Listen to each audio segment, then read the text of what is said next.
Assalamualaikum warahmatullahi wabarakatuh. Bismillahirrahmanirrahim. Alhamdulillahirabbil alamin. Wassalatu wassalamu ala sayyidina Muhammadin wa ala alihi wa sahbihi ajma'in. Amma ba'du, faqad qala al-imam al-mufassir rahimahullahu ta'ala wa nafa'ana bihi wa bi barakati ulumihi wa ghafara lahu wa li masyayikhihi wa li masyayikhina amin. Tanbihun, betul ya?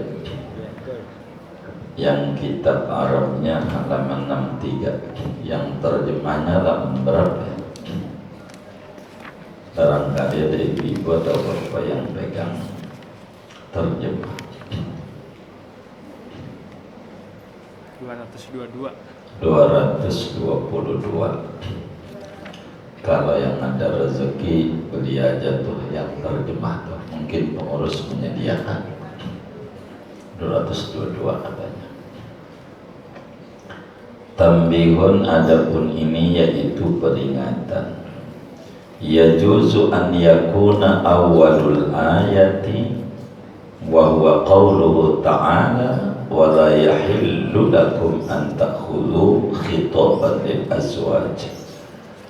Boleh saja bahwa ada awal ayat 229, yaitu awal ayatnya firman Allah Ta'ala wa la yahillu lakum an ta'khudhu, dan tidak halal, tidak boleh bagi kalian oleh bahwa mengambil oleh kalian. Kaliannya siapa? Khitoban boleh saja, yaitu khitab yang diajak bicara oleh Allah lil azwaj, bagi suami. Wa akhiruha, dan akhir ayat wa huwa qauluhu ta'ala, yaitu firman Allah Ta'ala, fa in khiftum, kalau anda takut, khitaban lil a'immati wal hukam, yaitu khitab mengajak bicara bagi imam-imam, yakni pemerintah, wal hukami, dan para hakim di pengadilan. Wadzalika ghairu gharibin fil Qur'an, yang demikian itu tidak asing di dalam Al-Qur'an.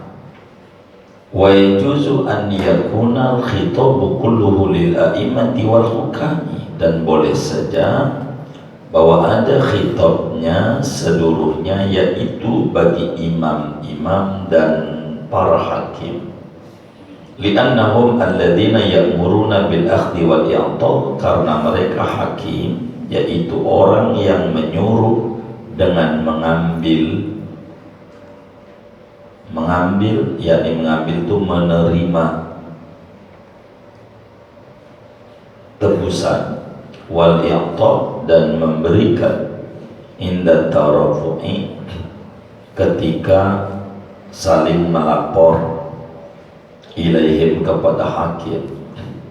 Faka'annahum humul akhiduna wal mu'tun, maka seakan-akan hakim adalah yang mengambil dan yang memberikan. Summal khawful madhkuru fi hadhil ayati yumkinu hamdu alal khawfil ma'ruf. Kemudian adapun khawatir yang disebutkan pada ini ayat, yaitu mungkin saja oleh memaknainya atas takut yang dimaklumi.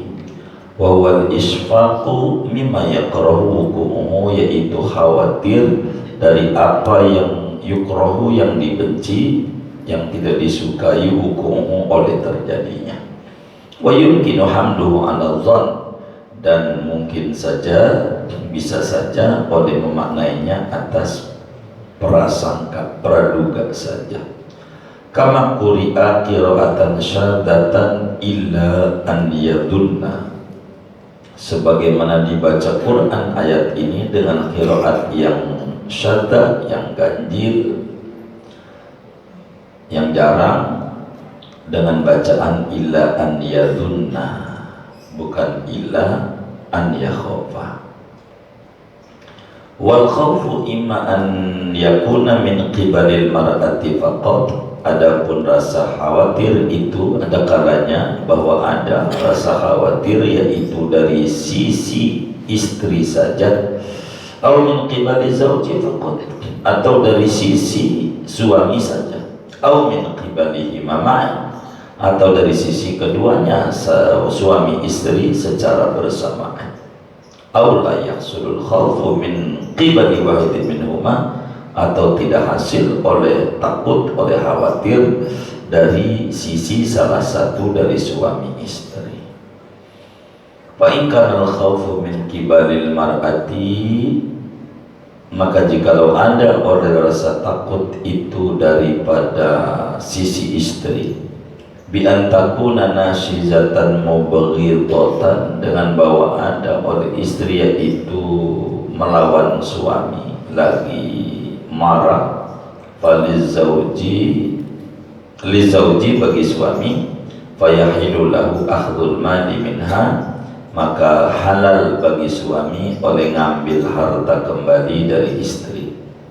Wa in kana min qibali zauji faqat, kalau adalah takut itu dari sisi suami saja, bi an yadribaha wa yu'dhiyaha, dengan bahwa memukul oleh suami akan istri dan menyakiti oleh suami akan istri, hatta taltazimal fida'a, sehingga membayar oleh istri akan tebusan, fahadal malu haramun, maka dapun ini harta yaitu haram hukumnya. Kama kana al-khawf hasilan min qibali mama'an, sebagaimana haram ada oleh rasa takut itu hasil dari sisi kedua suami istri ma'an secara bersama-sama.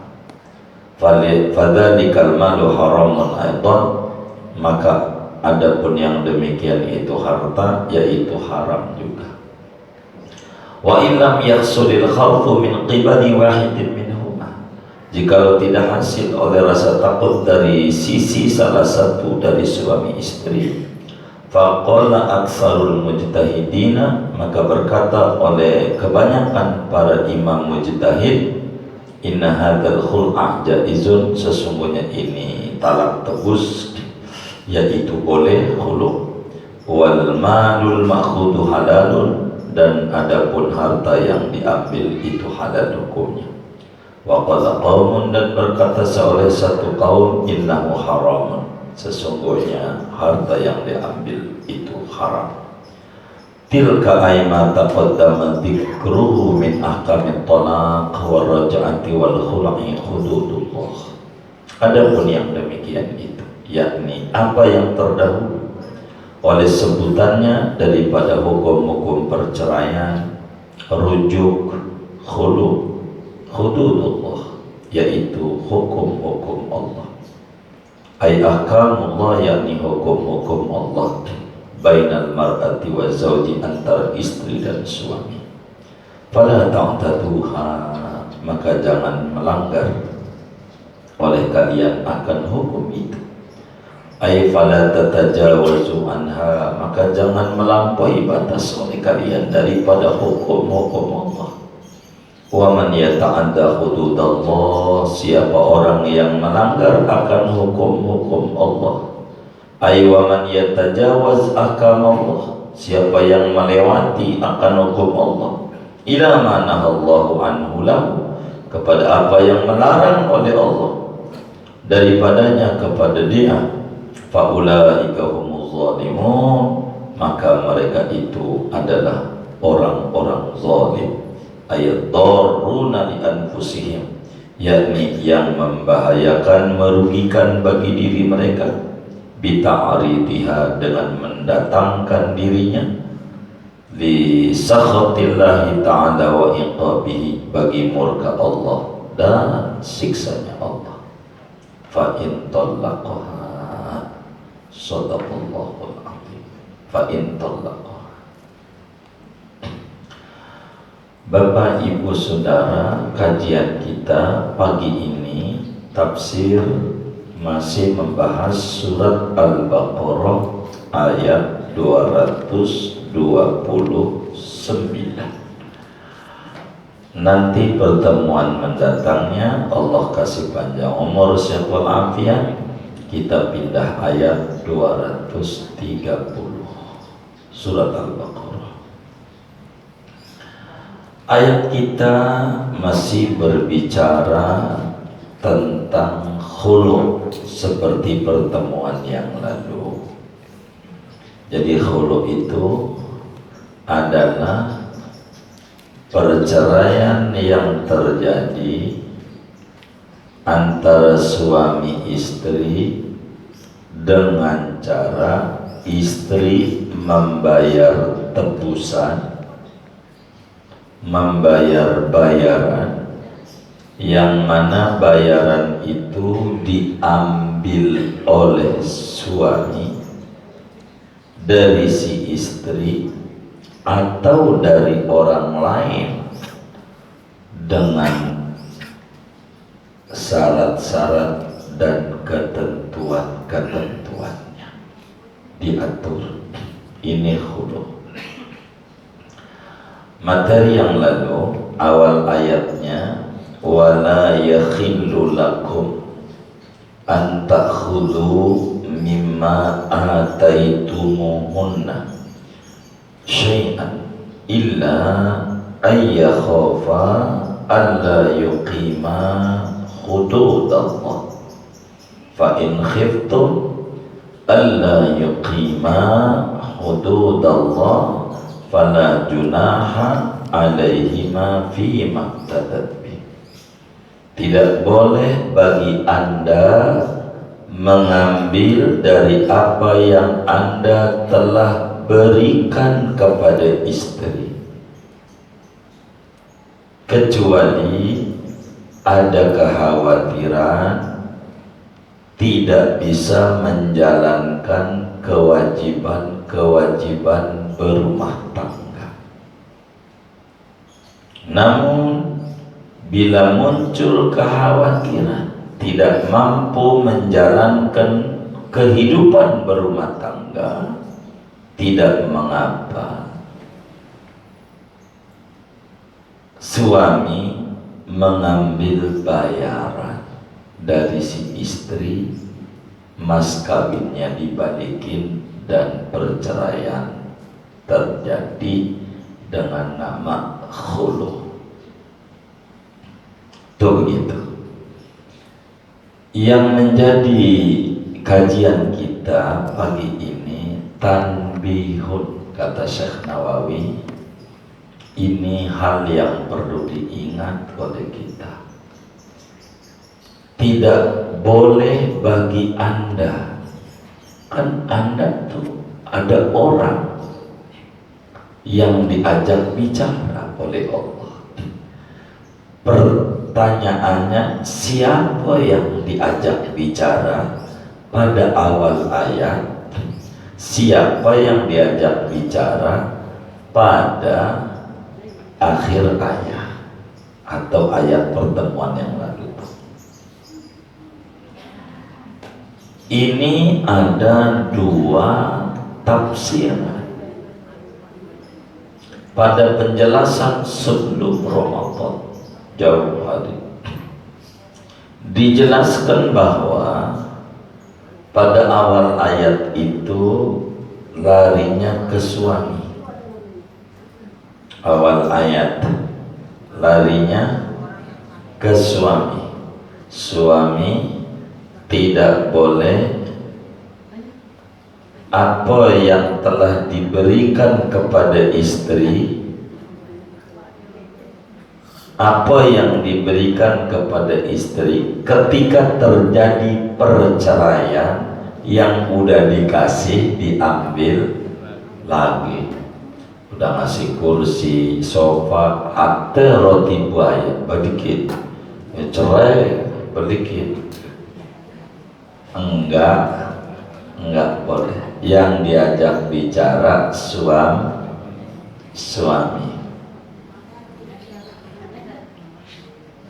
Jangan jadi suami itu, kalau bahasa Betawinya borok sikutan.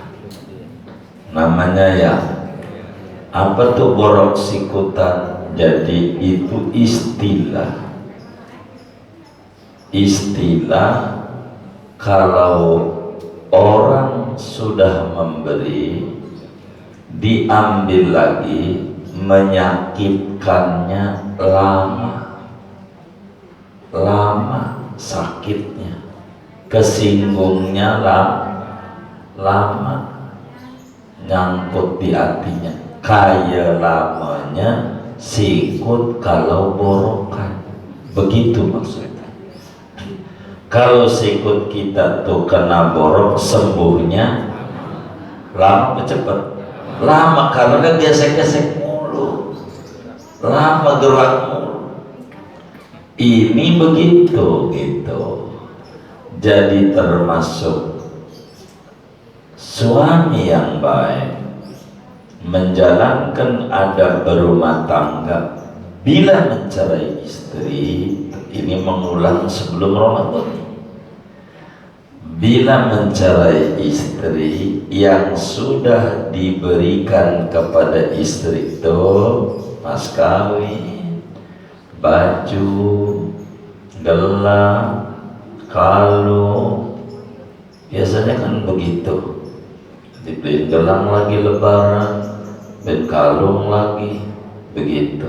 Beliin anting, beliin liontin, apanya yang dikasih tuh si istri dari suami, sampai merasa kecil minta rantai kapal ke Tanjung Priok biar gede rantainya. Yang sudah diberikan tuh jangan diambil lagi, haram.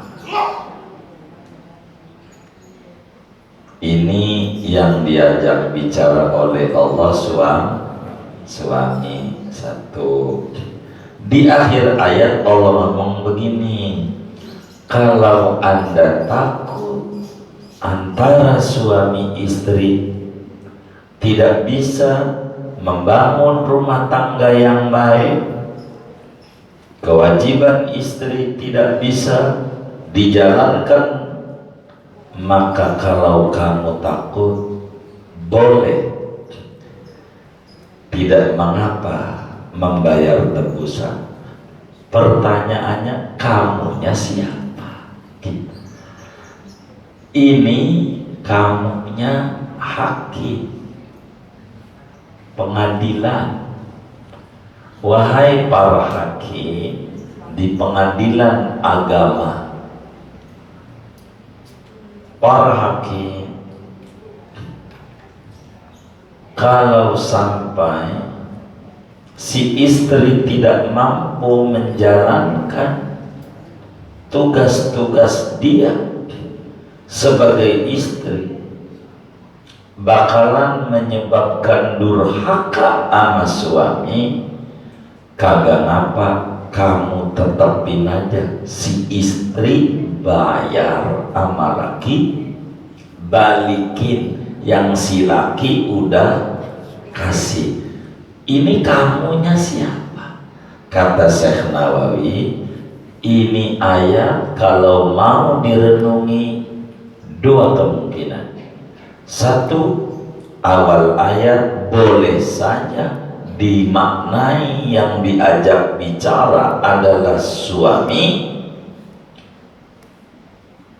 Akhir ayat pertemuan yang lalu, artinya 2 minggu yang lalu, yang diajak bicara adalah hakim. Gitu. Artinya dalam satu ayat 2 orang yang diajak bicara, suami dan hakim. Tapi kata Syekh Nawawi, boleh saja dua-duanya, kamu di awal ayat dan kamu di akhir ayat, boleh saja. Kalau kita mau jabarin ayat ini, boleh saja dilarikan ke hakim semuanya, ke hakim, dilarikan dua-duanya. Artinya kalau dilarikan di hakim, maknanya wahai para hakim, dari awal ayat, Anda tidak boleh mengambil yang sudah Anda berikan kecuali terjadi kekhawatiran. Boleh Anda ambil lagi. Apa artinya mengambil? Kan waktu akad nikah cuma di negara kita diatur. Kalau urusan kawin, pemerintah turun sampai kecamatan, namanya KUA, urusan kawin. Sampai turun di tingkat kelurahan, biasanya namanya amil. Kalau di daerah banyak amil. Amil itu kepanjangan KUA, karena kejauhan dari kecamatan Marang ke kampung-kampung yang jauh banget. Kalau kita di Jakarta dekat kecamatannya, kalau di kampung ya Allah bisa 8 kilo gunung. Wong penduduknya kan bukan menghitung luas. Yang namanya kecamatan tuh bukan hitung luas wilayah, ngitungnya aturan bernegara tuh ngitungnya jumlah yang diurus. Itulah kenapa ada pemekaran. Kalau di daerah, di Lampung, ya Allah, bisa dari pagi sampai dohor baru ketemu kecamatan, dari pagi ke dohor. Maka mau tidak mau KUA ditaruh di desa, namanya amil. Amil tuh diangkat oleh KUA untuk bantuin KUA nikah. Amil namanya. Amil. Tapi di luar nikah, keributan nikah, negara kagak kasih di kecamatan, kagak boleh di kecamatan. Diselesaikannya, disuruhnya tingkat kabupaten. Itulah namanya peradilan agama. Apa peradilan agama tuh? KUA tingkat agama, tingkat agama, tingkat kabupaten. Itulah peradilan agama, kantor urusan agama tingkat kabupaten. Urusannya ada pengadilan tinggi, urusan nikah dan segalanya tingkat provinsi. Atasnya udah MA, atas Mahkamah Agung, begitu. Itu aturan. Tapi tingkat kecamatan mah kalau urusan cerai kagak ngurusin si KUA. Pokoknya yang enak-enak aja KUA. Kawin kan bahagia orang nikah ya. Bahagia nggak? Yang bahagia. Yang ngerusak urusannya jangan di KUA. Sono begitu. Tuh begitu urusannya.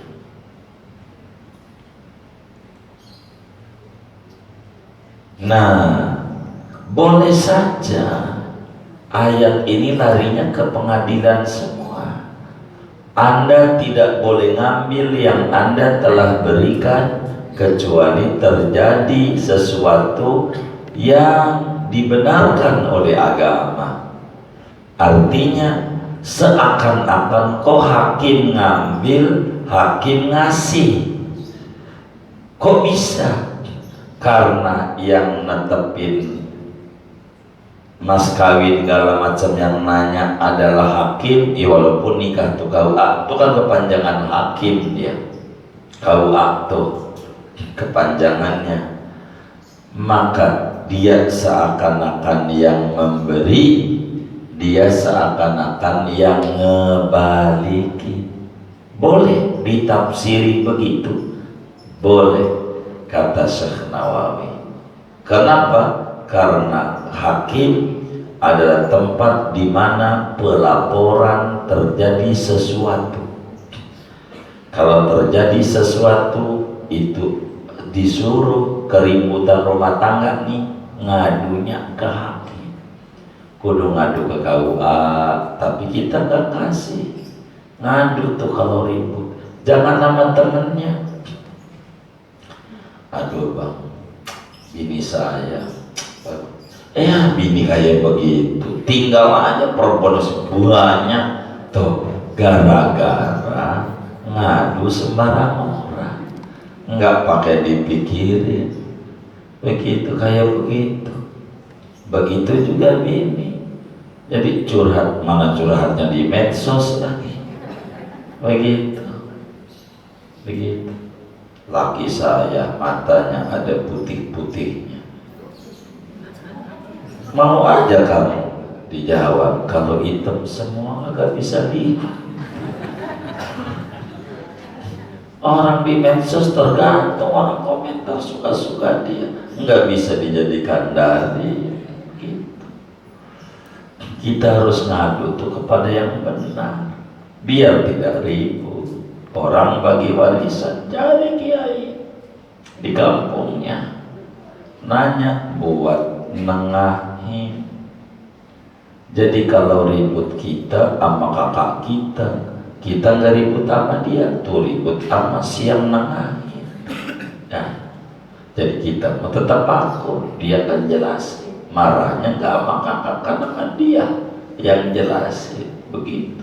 Kalau berdua ribut berdua, gontok-gontokan, itu yang terjadi.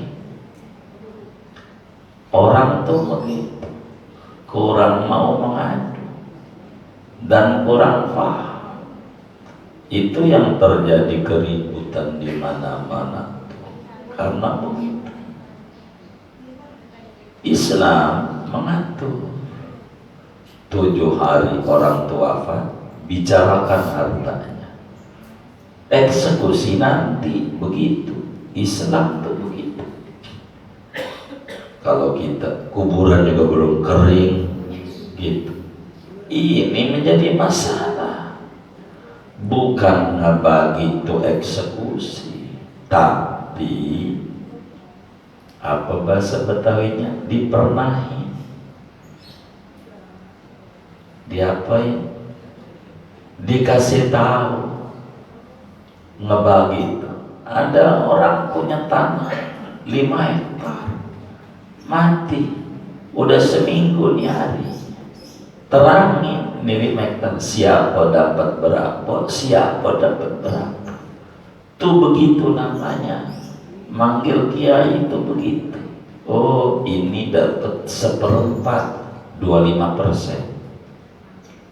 Enggak bakalan ketahuan harta kita sama kiai itu enggak. Cuman dia ngejelasin si ini dapat 25% umpamanya, 1/4 atau 1/8, 12,5%. Si ini dapatnya 50%. Ini itu sebatas itu, namanya disebut membagi. Nggak tahu, nggak, kecuali ketika orang tuh pengen tahu, jadi 50% itu berapa, bakal ditanya emang jumlahnya berapa. Kalau pengen begitu, itu baru begitu. Sesudah tahu tuh dari tanah sehektar atau 5 hektar tadi, oh dapatnya 1/4 hektar umpama, hanya segitu tuh di otak kita, jatah saya 1/4 umpama. Sebatas itu, dibaginya mau 50 tahun lagi ke 60 tahun lagi ke, tapi tahu jatah kita 1/4. Enggak kemudian jadi ribut, itu warisan gue, yang ini warisan gue, ini warisan gue, itu jadi ribut, padahal punya dia berapa. Begitu agama tuh, biar dia terang, punya dia 1/4, dia 1/4, minjem duit kagak lebih dari itu. Pokoknya udah itu tanah warisan gue dari bapak gue atau nyawa. apalagi nggak dibagi-bagi, nunggu mati lagi. Sampai sekarang udah buyut, udah ribut. Itu begitu, enggak keluarga kiai, enggak bukan kiai. Kalau didiemin namanya penyakit, penyakit didiemin tambah parah, jadi ribet. Itu yang terjadi dalam kita hidup bermasyarakat. Nah, berbicara peradilan dalam kehidupan rumah tangga, kita ngadu sama hakim. Kalau ada keributan, kalau bahasa kita orang ke KUA ada, nanya, Pak KUA begini nih laki, aduh saya jadi puyeng ini gajian dipotong, udah jangan adu begini, begitu kata dia, pusing ya. Yang adu kita itu tempat diaduin agama, tuh begitu pusing-pusing, begitu itu aturannya. Maka boleh saja ayat ini dilarikan kepada hakim semua, meski yang pertama itu yang kita urai pertama. Artinya ayat yang pertama larinya ke ke suami, ayat terakhir ini larinya ke hakim. Bila suami istri ada kekhawatiran, nah ini yang menjadi pertanyaan, apa yang dikhawatirkan? Maksud kekhawatiran illa an fa in khiftum, awal ayat yang paling atasnya sekali itu, fa in khiftum, kalau kamu khawatir apa? Kata Syekh Nawawi, khawatir yang sudah bisa dimaklumi. Apa tuh yang bisa dimaklumi itu? Ketakutan sesuatu yang kita tak suka terjadi. Artinya seperti kasus Jamilah dengan Qais yang pertemuan lalu dibahas.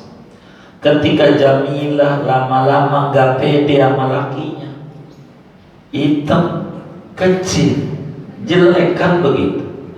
Emang mas kawin sehektar kebun kurma, sektar tuh banyak nggak ya?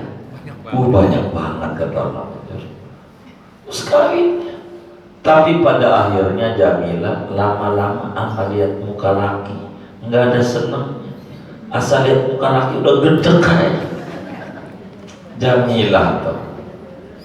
Maka Jamilah ngadu sama hakim. Waktu itu hakimnya Rasulullah Sallallahu Alaihi Wasallam. Nih Pak Hakim, saya udah gak demen sama laki. Saya khawatir dosa mulu, saya masuk neraka nanti sama laki. Udah gak demen, jelek, hitam, pendek. Daripada saya dosa mulu Nabi, dosa mulu tiap hari gedekam lagi.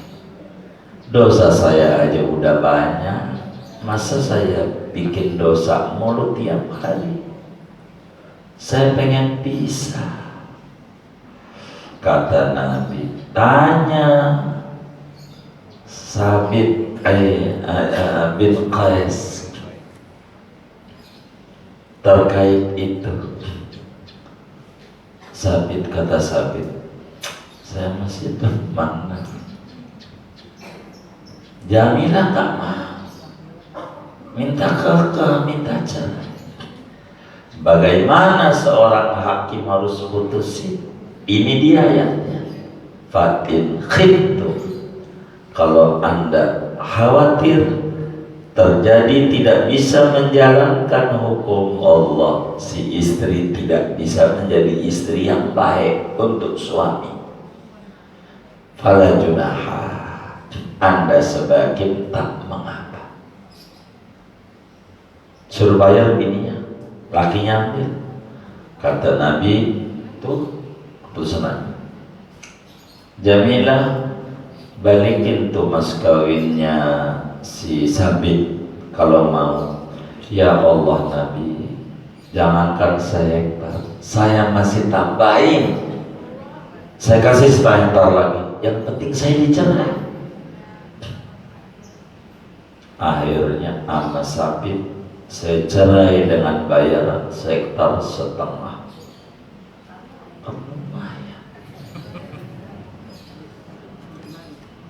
Itu namanya dalam hukum disebut khulu. Namanya khulu, talak berbayar. Jadi Islam itu tawazun, berimbang, balance. Suami punya hak namanya talak. Kapan aja dia mau jatuhin, terserah dia. Ada hak talak. Si istri dikasih juga hak talak, tapi bukan talak namanya. Namanya khulu. Maka khulu hak istri, talak hak suami. Bayar tebusan, istri bayar tebusan sama suami. Kalau pengen pisah dengan lakinya, sebabnya ini ilmu yang jarang dibedah. Ilmu ini ngeri juga, mana saya ternyata giginya sekarang ompong lagi, ntar bini gak demen ikut jamilah lagi. Laki saya kata si istri, Pak Hakim, laki saya udah metik udah gak ada gigi begitu. Oh, udah gak ada gigi. Saya nggak mau, ya nggak apa-apa. Kalau begitu saya khawatir dosa jadi istri, nggak bisa ngelayanin suami dengan benar. Ada aturan, ini namanya khulu. Namanya jadi perceraian dari istri, tapi dengan berbayar. Minimal mas kawin yang diberikan balikin. Begitu, balikin. Kan datang perceraian dari istri, lain dari tolak. Kalau tolak kan suami, ntar diatur si suami. Tuh begitu tuh. Namanya khulu. Mungkin bahasa Indonesianya gugat cerai, tapi kalau gugat cerai kita tuh pengajuan cerai dari istri. Berbayar apa kagak? Begitu. Oh kagak, itu mau talak langsung. Ya udah gua talak di depan hakim, jatuhin sama hakim catat. Tuh begitu. Itu yang terjadi. Ini namanya khulu. Kekhawatiran yang terjadi. Nah, cuman masa kekhawatiran ini dari siapa? Bisa 4 kemungkinan. Ketakutan itu bisa dari istri, ini yang sering, bisa dari suami, bisa dari dua-duanya, istilahnya enggak ada kecocokan, bisa dari orang lain. Orang lain yang paling dekat orang tuanya, mertuanya gede banget sama mantu. Kan ada yang kayak begitu ya. Aduh, mantu geblek gitu. Ada mertua yang kayak begitu. Ada nggak kira-kira? Nggak ada, alhamdulillah. Ada aja lah hidup. Mau yang namanya hidup kan bisa aja hidup ada. Kalau datangnya ketakutan itu dari si istri, ini kan berbicara hukum suami ngambil lagi nih, kalau bahasa Betawinya borok sikutan apa kagak, begitu. Mas kawin yang dia udah berikan kok diambil lagi, Borok sikutan itu bahasa agamanya haram apa kagak ini, begitu. Diambil laginya ini, maka akan diurai oleh Syekh tentang dari mana asalnya ketakutan itu. Ketakutan tak mampu menjalankan tugas dia dari Allah kepada pasangannya. Bila ketakutan itu datangnya dari istri, datangnya seperti kasus yang menimpa Jamilah dan Qais di zaman Rasulullah SAW. Emang begitu. Jamilah nggak sanggup dah, kata Jamilah. Enggak mau pokoknya. Sampai akhirnya nikah lagi sama kenalannya dulu, Handolah, sesudah cerai sama Sabit. Gitu. Namanya CLBK. Iya ada dari dulu. Apa? Iya begitu. Apa CLBK itu? Oh iya, tuh yang senja aja tahu, apalagi yang muda bingung juga sih kau. Kenalan dia dulu, Handolah, nikah Handolah, ya ganteng ya ini. Tuh begitu.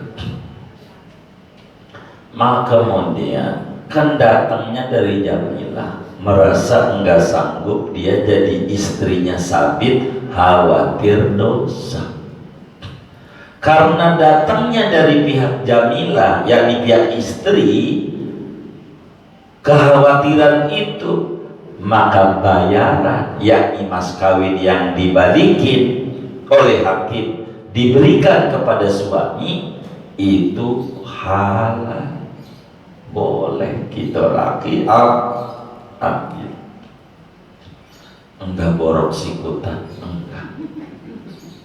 Sebagai obat luka dia kan tak mau bisa, tapi istri nggak mau bagaimana? Mau bertahan, biarin aja. Gua ngajar-ajar, biarin aja.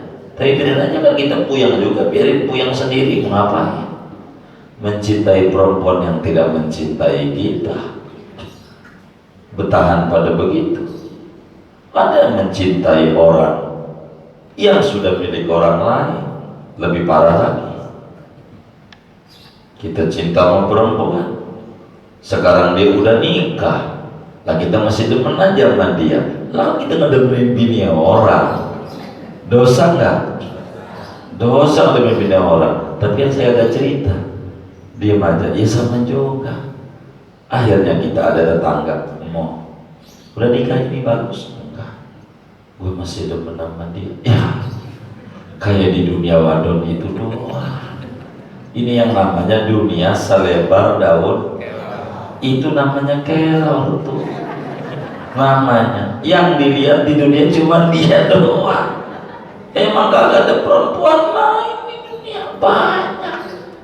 Justru harus terima kasih sama Allah.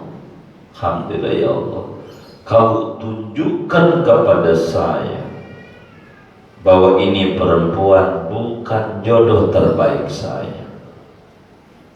Sebab kalau dia perempuan yang sayang bener sama saya, enggak mungkin dia nikah dengan orang lain, kan begitu. Sayang sama saya, ini dengan dia nikah, makasih ya Allah. Coba kalau saya nikah sama dia, bisa bubar rumah tangganya. Makasih. Mulai mencari orang lain, itu mau kakak. Dipikirin aja, merem-melek, dia mau pakai kacau sama lakinya, kita masih mikirin aja, sampai kurus kerempeng, disuet, ya positif.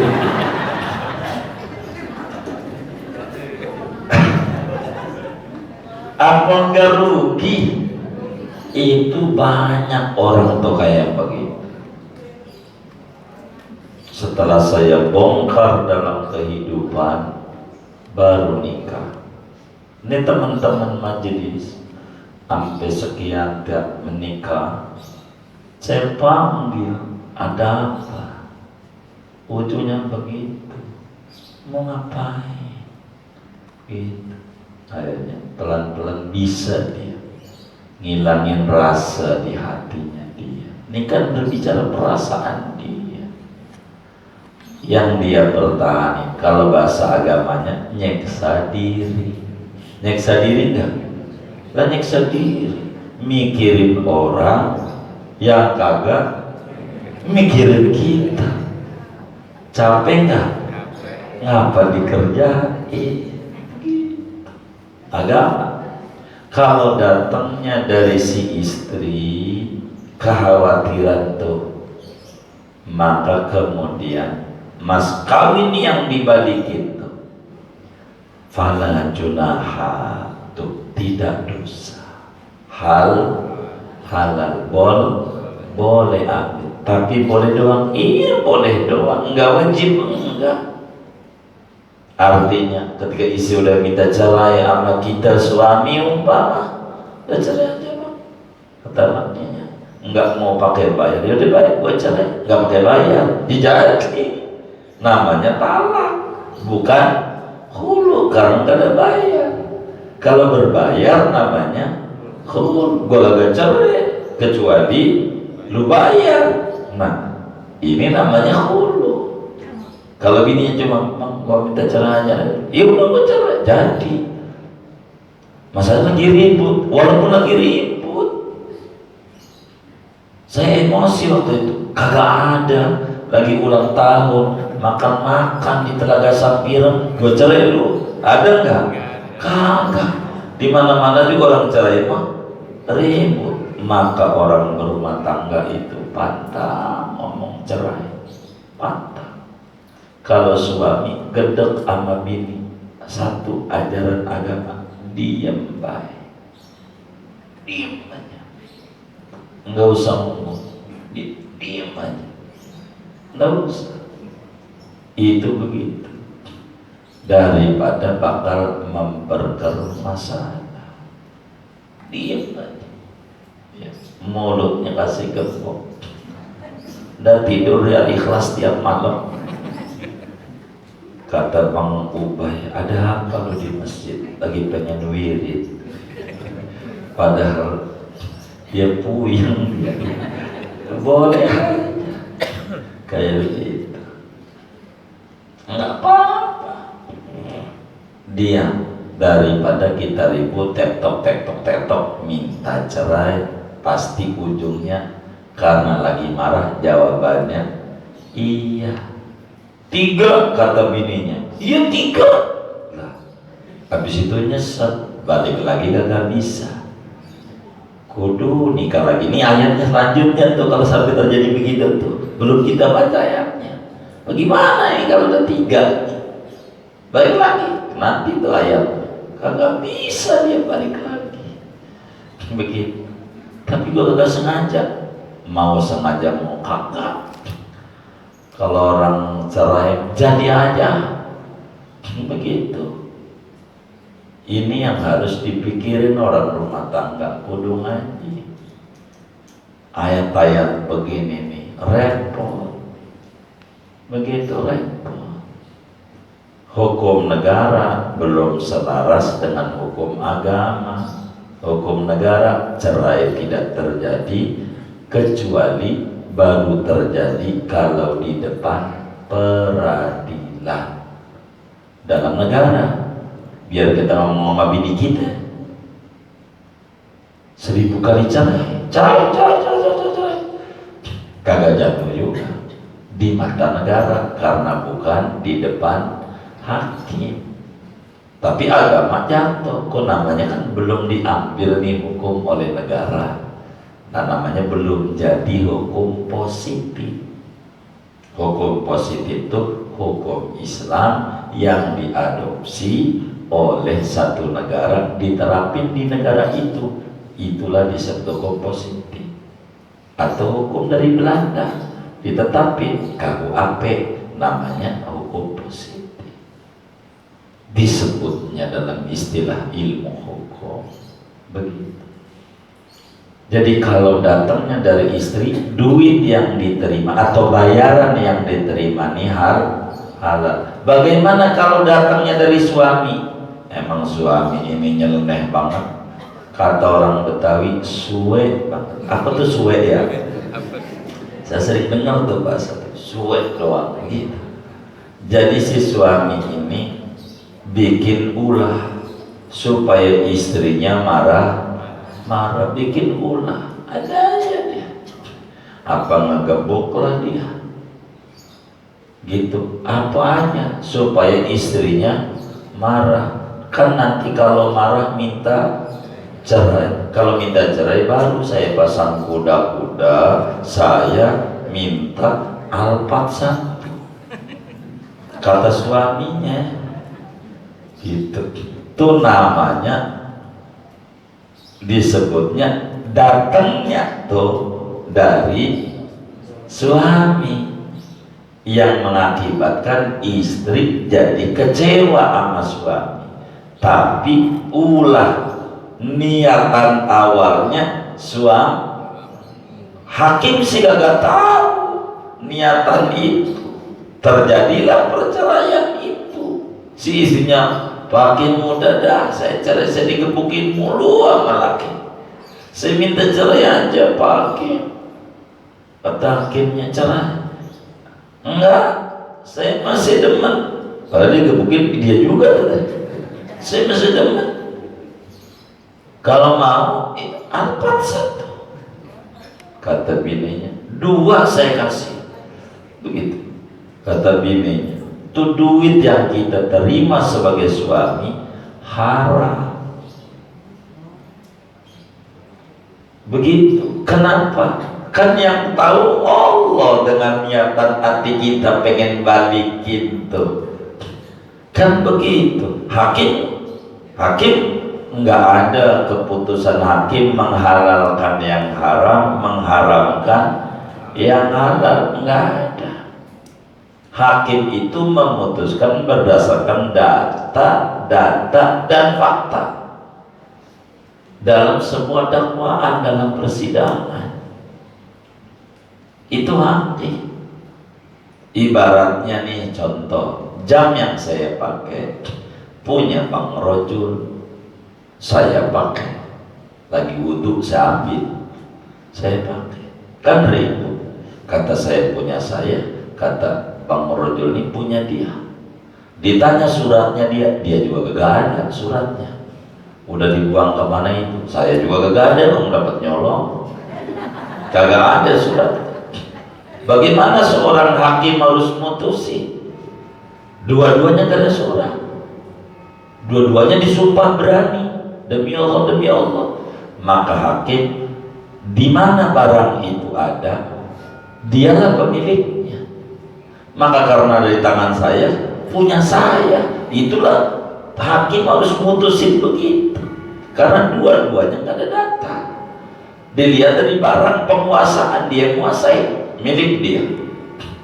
Nah, itu namanya hakim mutusin begitu. Saya sebagai yang nyolong, tetap aja di dunia memang lolos, menang, di akhirat tetap salah. Itulah hukum hakim itu, tidak menghalalkan yang haram, tidak mengharamkan yang halal. Syekh Nawawi membedah masalah hulu